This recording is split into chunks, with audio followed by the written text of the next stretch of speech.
Se você não tá vendo Oshinoko, segunda temporada, você deveria. E eu, pessoas, eu sou Orissa, sejam bem-vindos ao Otaku Something. E eu já vou adiantar pra vocês que eu estou um episódio atrasado em Oshinoko, segunda temporada 1. Só que esse vídeo vai ser um pouco longe de onde eu gravei ele, então provavelmente eu já estou 2 episódios atrasados. Então a gente tem informações desatualizadas. E eu não pretendo dar spoilers, então se você tá pensando em correr desse vídeo porque, nossa, vai acabar com a minha experiência se eu quiser ver o Shinoko, não precisa, fica aqui por de luz. Mas eu vou minimizar os spoilers o máximo possível. E eu sou Uri, sejam bem-vindos ao Otaku Something e hoje a gente vai falar um pouquinho de Oshinoko. Oshinoko já teve a primeira temporada e a primeira temporada foi um sucesso na temporada de lançamento. Só que eu não tava esperando isso, porque eu sinto que o anime ou ele mantém ou ele cai um pouco conforme as temporadas avançam. E mais normal é que o anime tá aqui, principalmente se o anime tá muito alto, e ele faz ui, até, tipo, despencar. Eu acho que isso é muito normal e é um movimento que a gente muitas vezes não admite. Principalmente com animes muito longos, a gente olha e fica assim, nossa, isso é foda, que não sei o quê. Mano, provavelmente já ficou monótono ou ruim. Talvez não na história toda, mas em alguns pontos dela. Porque é um anime longo, não dá pra ficar incrível toda vez por 20 minutos a cada trocentos e 40 centos episódios. Só que, normalmente na segunda temporada, eu normalmente já falo assim, eu gostei da segunda temporada, mas a primeira foi melhor. Ou, não gostei da segunda temporada. Essa normalmente é a minha visão da segunda temporada das coisas, da maioria das coisas. No máximo, nossa, gostei tanto da primeira quanto da segunda. Mas a segunda temporada de Oshinoko, não sei como que isso vai acabar. Eu tenho um mangá, o mangá tá atrasado da segunda temporada, tipo, não o oficial em japonês, bababá, o que lança aqui, que é pela Panini, ele, tipo, eu tô com o sexto volume na mão agora, eu já vi o episódio que saiu esse sexto volume, então, tipo, se você tá acompanhando pela edição que a Panini tá, tipo, soltando nas bancas, o anime tá na frente, então eu realmente, tipo, até certo ponto eu sabia o que tava acontecendo, depois, pá, não tinha noção. Eu achei muito legal. Basicamente, eu vou contar aqui como se fosse um anime novo, porque, né, gente que atura spoiler me aturando nesse momento. Mas, simplesmente, a gente tem um negócio chamado teatro 2D, que eu não tinha ideia do que era. Basicamente, é um teatro que você fica numa arena e o negócio roda. E aí eles usam telões e o fato disso rodar pra tornar tudo mais dinâmico. E então é quase como se você estivesse assistindo um live action de algum anime, de algum mangá, só que você tá num teatro. E no teatro, tipo, muita coisa não é dinâmica. As trocas do cenário, as trocas de roupa, algumas falas, algumas coisas não são tão dinâmicas. O cenário é o que mais murcha, sabe, normalmente. Mano, não tem nada disso lá. Só, tipo, lá é muito da hora.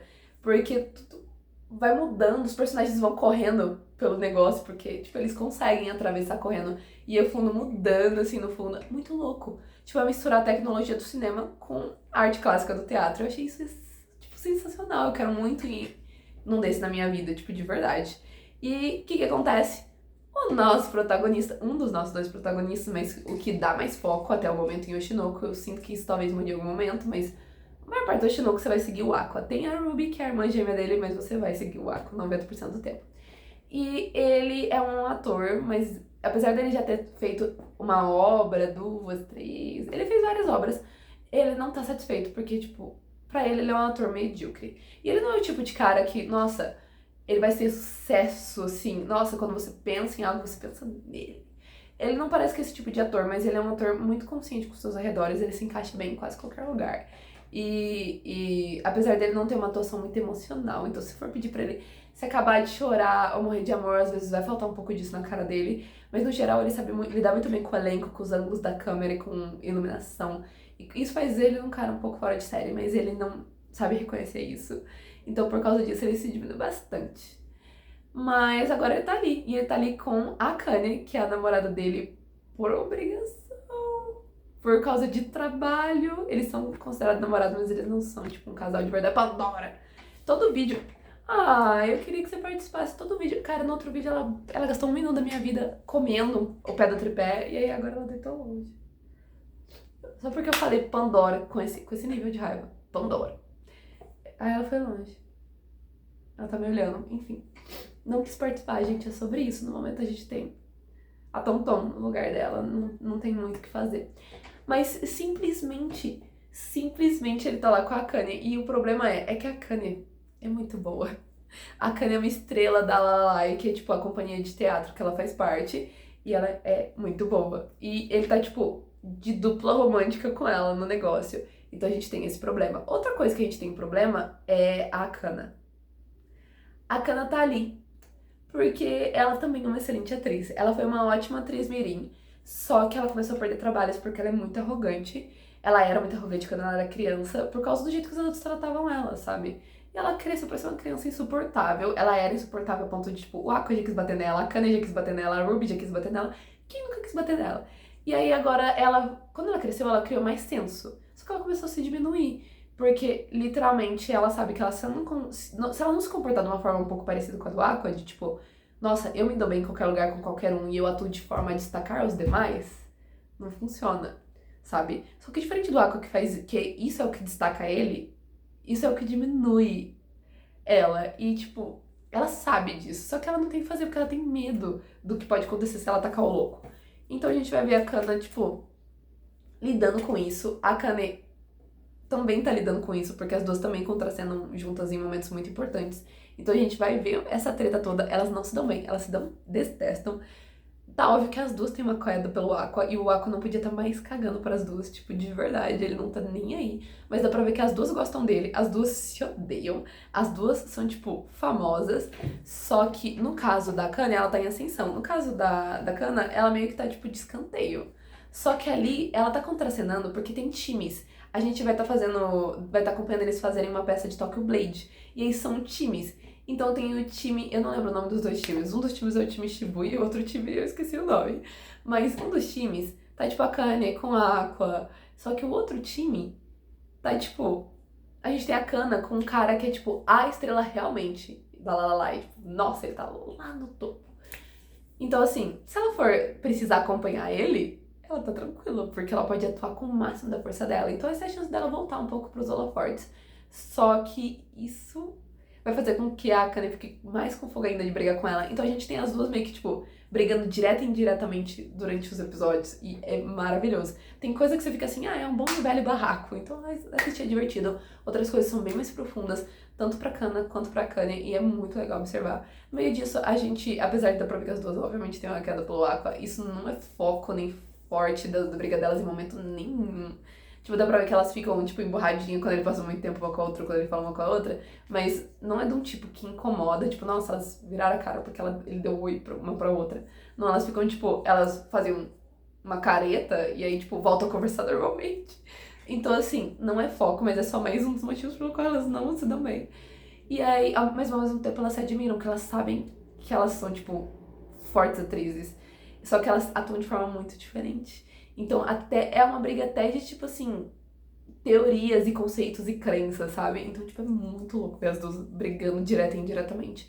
Muito interessante. E aí, no meio disso, a gente tem o Aqua, que não tem aquela autoestima toda pra interpretar, e que ele simplesmente tá passando por um momento complicado. Por quê? A gente precisa de algumas cenas muito, muito tristes envolvendo o personagem do Aqua. Só que ele não faz uma atuação de emoção. Ele não consegue, por causa de alguns traumas da vida dele. Então a gente vai ver ele trabalhando isso também. E no rolo disso tudo, a peça de Tokyo Blade tá fadada ao desastre. Aí você fica assim, você não acabou de falar que você não ia dar spoiler? É porque eu não dei. É porque simplesmente, o que acontece? E eu citei um pouco isso quando eu tava falando de um vídeo que eu abri o mangá. Ou eu falei disso na live, eu não lembro. Minha memória é assim, ó. Mas simplesmente o que acontece? O pessoal que tá fazendo o roteiro não fala diretamente com o autor. Porque ou isso pode causar uma briga do cacete, ou eles podem se dar muito bem e eles vão aprontar alguma coisa que vai dar dor de cabeça pro povo depois. Só que aí, tipo, pra autora falar, não gostei de como ficou o roteiro, ou queria que mudasse alguma coisa no roteiro, ela tem que falar pro editor dela. O editor dela fala pro produtor, o produtor vai falar pro cara que tá cuidando do roteiro da peça. Principalmente que é uma peça 2D. Então, tipo, não é uma peça de teatro padrão de escola. Então, tipo, é diferente. Então as coisas saem, tipo, deturbada. Ela fala pro cara, eu não me importo deles mudarem os cenários, mas eu me importo dela mudar a essência dos personagens, porque isso não dá pra fazer. Você pode mudar situações, mas eu quero que os meus personagens não mexam com os meus filhos. Ela fala assim, e eu compreendi tanto isso. Tipo, não mexa com os meus filhos, sabe? Tipo, porque é uma parte da alma do autor, os personagens dele. E ela, tipo, bate o pé e fala, não. Só que aí ela passa pro gerente dela, pro editor dela, e ele já manda mensagem, ele já fala com o cara, que, o dono da peça, pedindo desculpa, falando, já deturpa um pouco, já tipo, não é que ela deturpa, é que ela vira assim, nossa, tá uma merda. E ele fala, olha só, ela está um pouquinho satisfeita, ela gostaria que, tipo, acentuasse mais os pensamentos dos personagens e a alma deles de verdade. E aí o cara fala, ah, nossa, mas isso vai dar um trabalho com um negócio do cenário e tal. E ele já vai lá e deturpa a frase pro cara que tá cuidando do roteiro. E aí o que o cara do roteiro faz? Torna as falas mais previsíveis, quebra mais a essência, torna mais superficial a essência do personagem e foca mais na cena. Que é totalmente o oposto do que a autora pediu. Isso vai causar um desastre. Então, no meio desse rolo todo, porque é uma peça feita por com um bando de adolescentes, é uma peça profissional, não é uma peça da escola deles.